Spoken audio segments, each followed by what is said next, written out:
Olá, estamos de volta com o programa O Livro dos Espíritos em Nossa Vida. Conforme nós já estamos comentando há algumas semanas, nós estamos falando sobre as virtudes e os vícios dentro do tema Perfeição Moral, que está no capítulo 12 do livro 3º de O Livro dos Espíritos. E hoje nós vamos estudar a partir da questão de número 898, quando o Kardec pergunta se é útil a gente se dedicar ao estudo científico, considerando que a nossa estada aqui na Terra é apenas temporária. O Almeida vai comentar isso para a gente daqui a pouco, depois da nossa vinheta. Até já. Começa agora o programa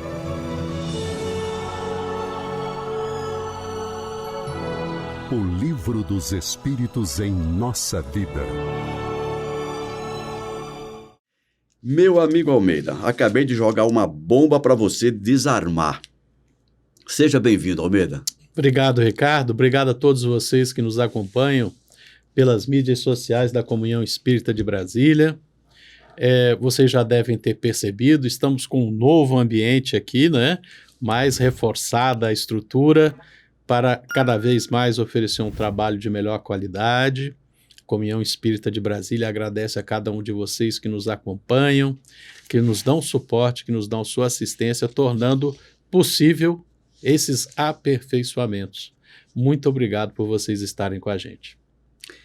Muito bom. Eu comentei agora antes da vinheta, né, um pouco da questão 898 e falei que estava jogando uma bomba para você desarmar. Mas você é especialista nessa arte de desarmar essas bombas aqui do Livro dos Espíritos. Certamente você vai comentar muito bem. A questão, Almeida, que o Kardec fez, a pergunta que o Kardec fez, e consta na questão 898, é a seguinte: visto que a vida corporal não é senão uma estada temporária neste mundo, e que nosso futuro deve ser nossa principal preocupação, é útil esforçar-se por adquirir conhecimentos científicos que não tocam senão as coisas e as necessidades materiais? Olha, essa pergunta do Kardec, ela é muito interessante, e eu estou dizendo isso pensando em alguns irmãos nossos, em alguns amigos espíritas, que quando descobriram essa maravilha que é o mundo espírita, acham que deve se dedicar apenas às coisas espirituais, porque já que nós somos espíritos, por que eu vou me preocupar com a matéria? Né? E é interessante que o Kardec, ele toca exatamente nessa tecla. Ora, se nós somos espíritos, a gente está aqui apenas para passar uma chuva aqui, eu devo me dedicar a estudar ciência material? E aí, Almeida? A primeira pergunta que eu gostaria de fazer, até para iniciar um diálogo, existe realmente conhecimento científico que seja de interesse exclusivamente material? É a primeira pergunta, né? Por quê? Mas espera aí, mas quando você está falando de dinheiro é só matéria. Ainda há pouco, algumas semanas atrás, a gente estava falando sobre o mérito do trabalho. Exato.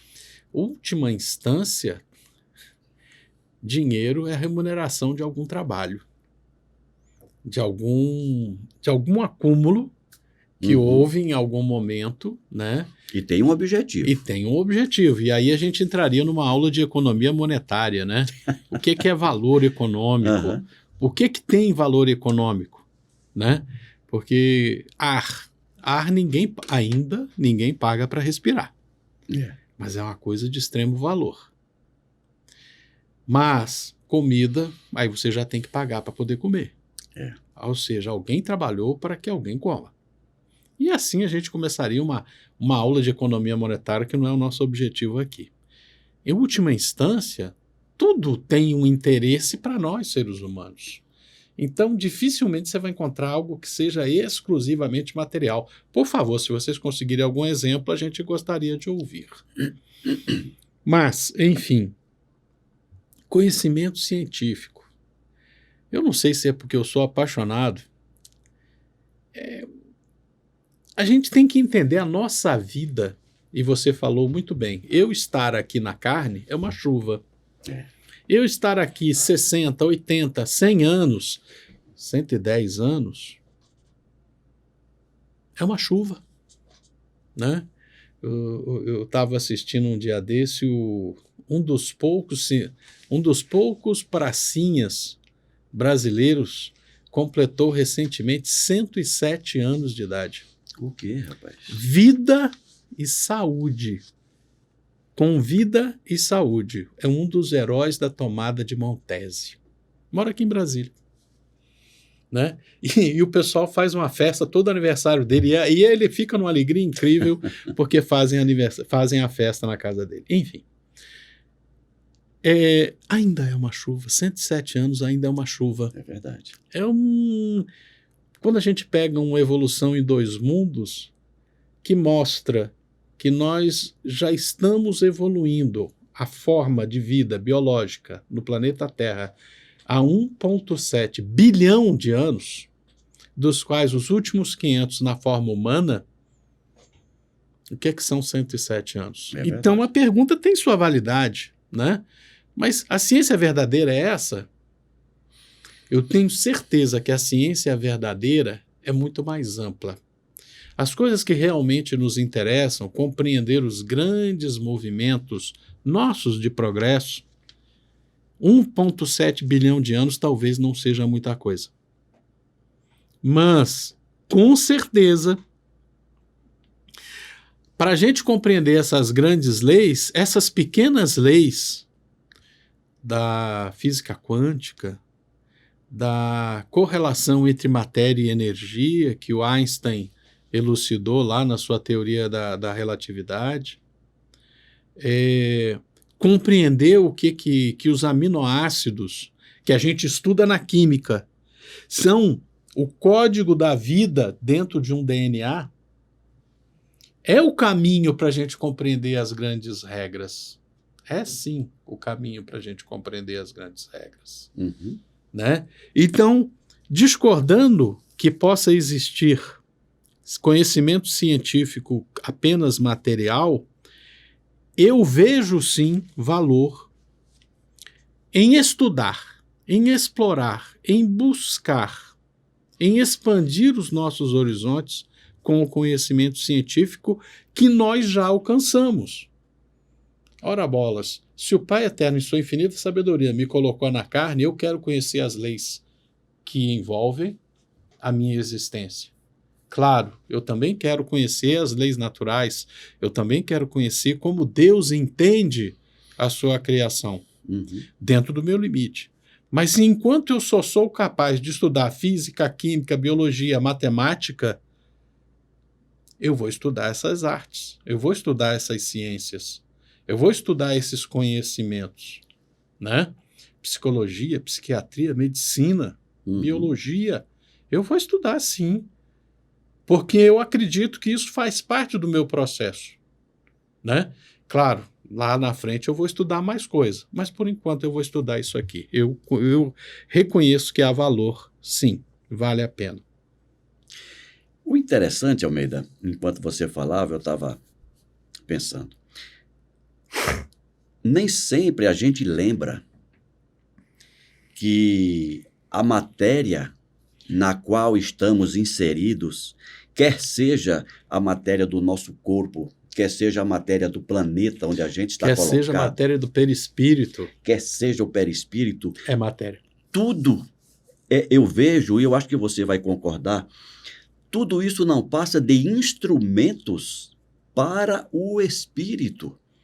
Então, eu concordo plenamente quando você diz que você não consegue perceber ciência que seja voltada apenas para a matéria. Porque tudo que se estuda da matéria é para benefício do espírito. Agora há pouco nós comentávamos as cirurgias, né? Você estava comentando algumas palestras do Paulo César Frutuoso, né? E a gente vê que quando alguém desenvolve, como ele desenvolveu a medicina, a cirurgia, não é para tratar do corpo apenas, é para remendar um instrumento que está atendendo a um ser espiritual, né? Então, você identificar, por exemplo, que a medicina visa apenas o corpo físico é um equívoco sem tamanho, né? E se alguns dos nossos amigos, dos nossos irmãos médicos ainda pensam assim, sugiro repensarem a questão. Que eles não estão a serviço apenas do corpo físico, estão a serviço de algo muito maior. Então, quando a gente percebe a inserção do espírito no mundo material, sob essa ótica, sob a ótica espírita, as coisas ficam mais fáceis de perceber e mais fáceis até de a gente avaliar o valor desses estudos e de tudo que é matéria, porque a gente passa a não perceber a matéria apenas como matéria por si só, mas repetindo como um instrumento de algo muito maior, que é o espírito inserido nesse processo. Eu acho que é isso, né, Almeida? Eu acredito que sim. Vamos ver a resposta? Vamos ver a resposta? Sem dúvida. Primeiro, isso vos coloca em condições de aliviar vossos irmãos. E o caso da medicina é um exemplo perfeito. Uhum. Depois, vosso espírito se elevará mais depressa se já progrediu em inteligência. Então, apenas mais um comentário, Almeida.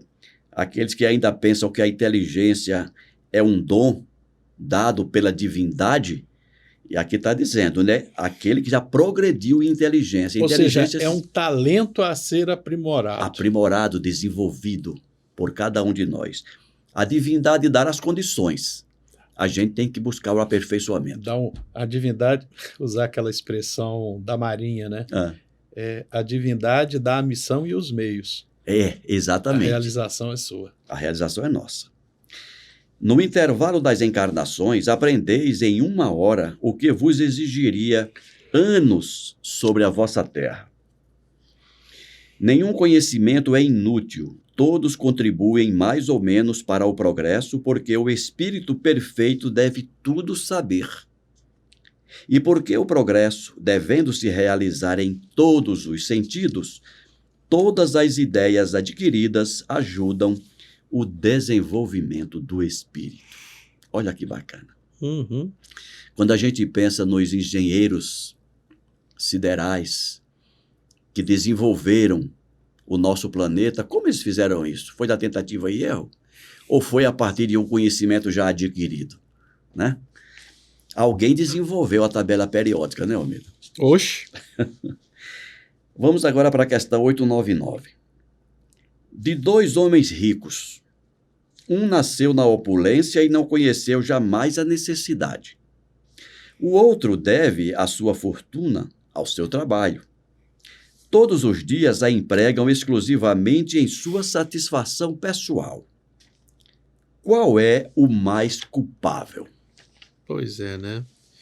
É interessante porque as palavras às vezes embotam o raciocínio.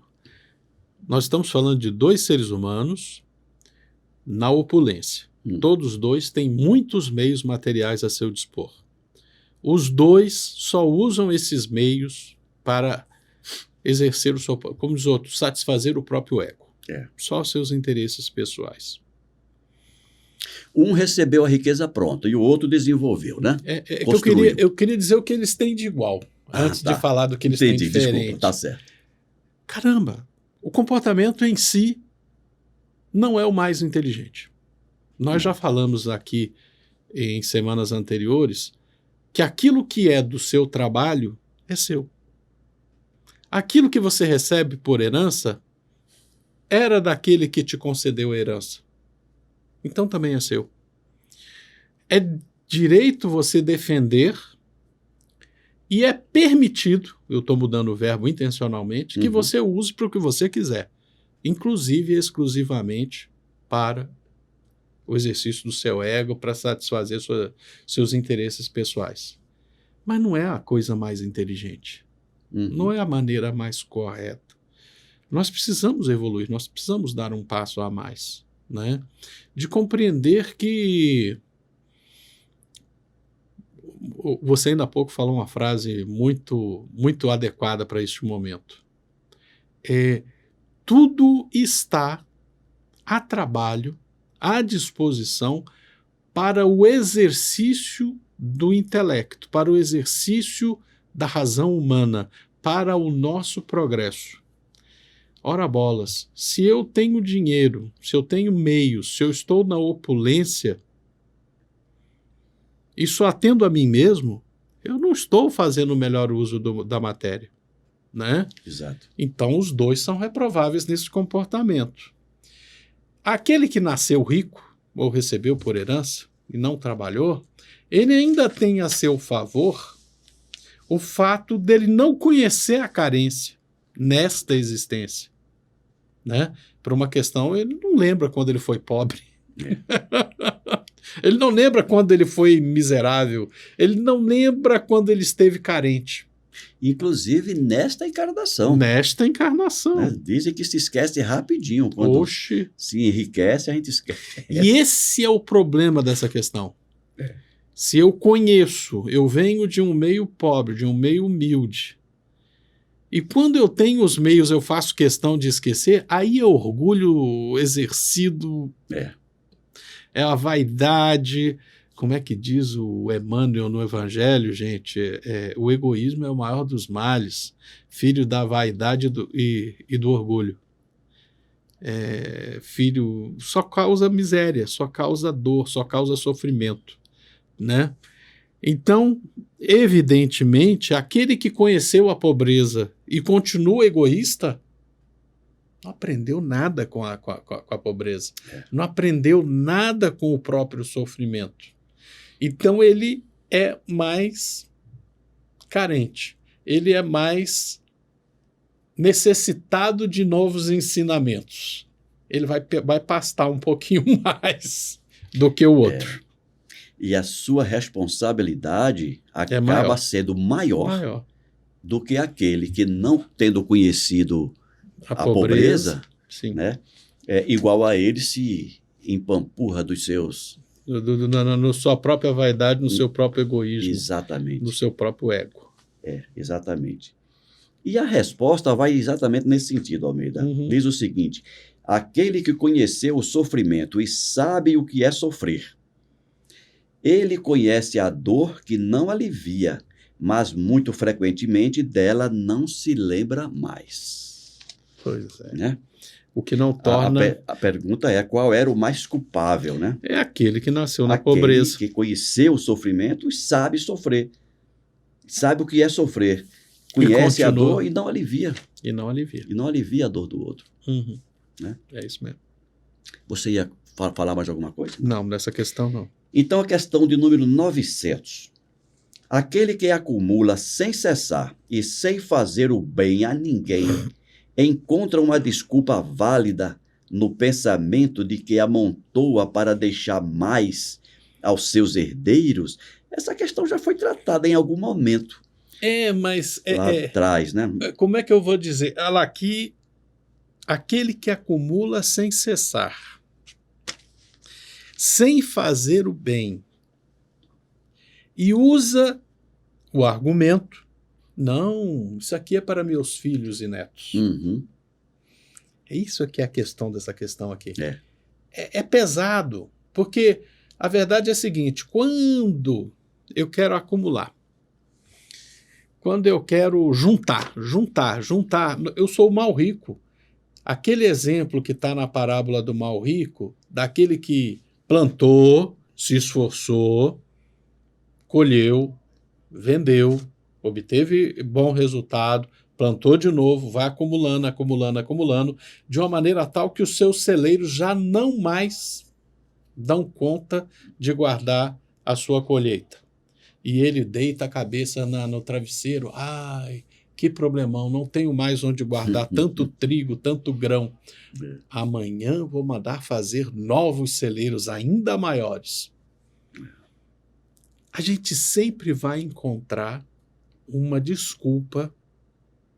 Não, eu agora preciso, eu preciso juntar porque eu preciso comprar um apartamento. Eu preciso juntar porque eu preciso de um carro novo. Ah, não, eu preciso juntar porque eu tenho que deixar meu filho bem. Tem limite. Tem que ter um limite nesse acúmulo de bens. A gente tem que, como diz o outro, o que está acontecendo? Será possível que eu não tenho um sobrinho, uma sobrinha? Será possível que eu não tenha um irmão, uma irmã, um cunhado, uma cunhada? Será que o meu vizinho, né?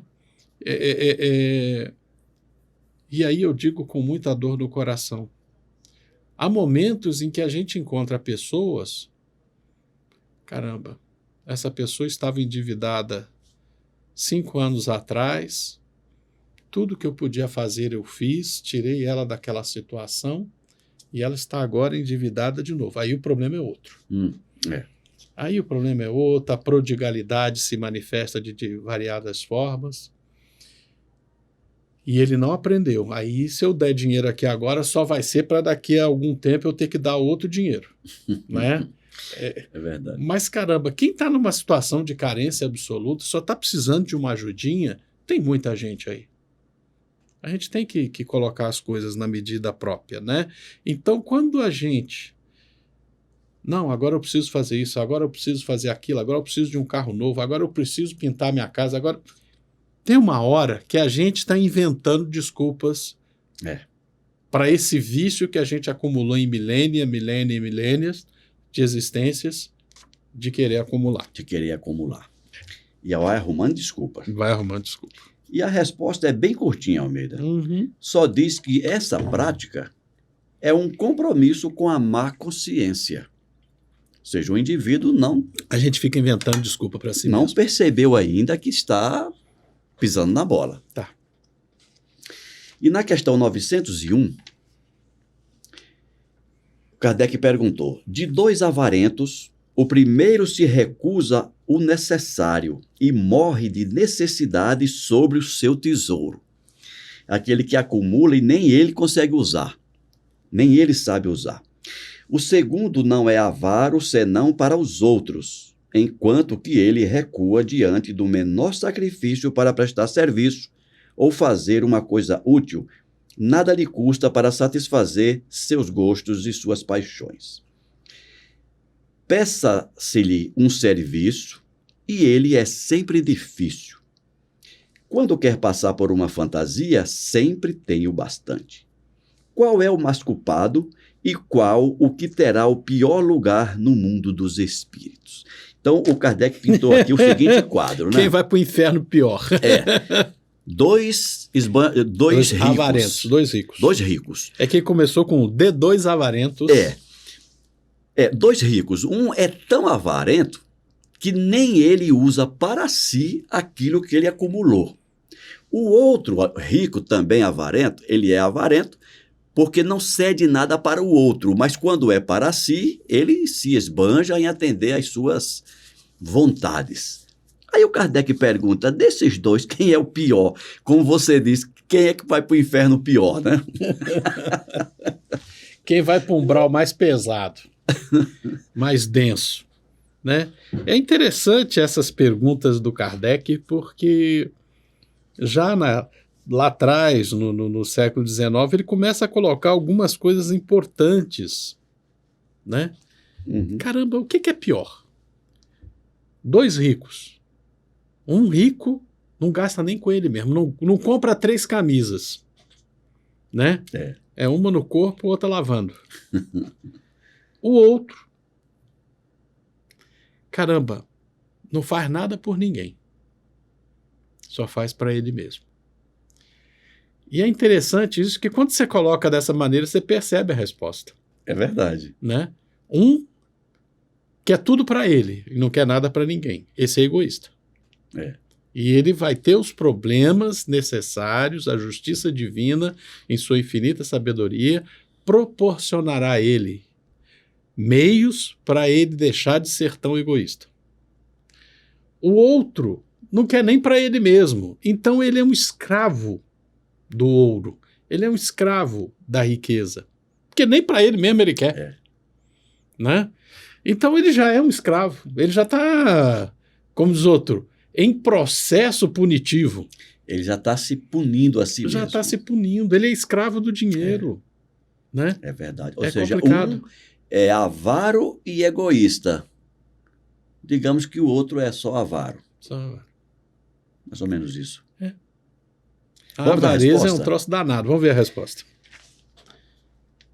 A pergunta é: qual é o mais culpado e qual terá o pior lugar no mundo dos espíritos? E a resposta diz: aquele que goza. Aquele que, né? Para ele tudo pode. Ele é mais egoísta do que avarento. O outro já encontrou uma parte da sua punição. Então, a maneira quando ele se nega, mesmo tendo condições, ele já está se punindo. É complicado. É interessante que essas questões, elas começam a falar, e você tangenciou muito bem isso, é o uso dos bens materiais, né? A matéria é importante, é necessária, e é uma particularidade onde a gente mostra quem a gente é realmente, né? Tem gente que quer dinheiro para ter carro novo, tem gente que quer dinheiro para ter roupas, joias, tem gente que quer ter dinheiro para dizer que tem.